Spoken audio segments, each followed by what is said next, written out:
प्रसार माध्यमातून चालू घडामोडी पाहण्यासाठी न्यूज केंद्र चॅनलला लाईक व सबस्क्राईब करा।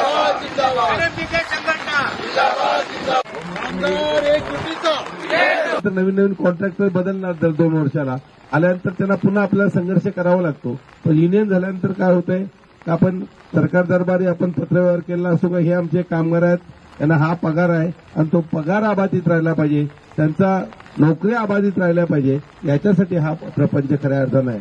आणि म्हणून आपण आज या युनियनच्या नामफलकावर आपण कार्यक्रम इथे केला। आपण सर्व भरपूर पावसात महाराष्ट्र खऱ्यावरनं ओला चिम्म झालेला आहे आणि ती मुंबईपासून पुण्यापर्यंत सगळं पाण्याखाली चाललं, ही अडचण आहे।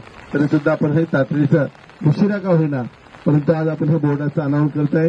मी सचिन गरत, वैभव पाटील, किरीट पाटील, विनोद म्हात्रे, विनोद पाटील हे सर्व सहकारी आदित्य गरत आणि आपण इथल्या युनिटचे सर्व जे कामगार आहेत त्या सर्वांचं मनापासून अभिनंदन करतो की आपण आज हक्काची युनियन इथं आणलेली आहे।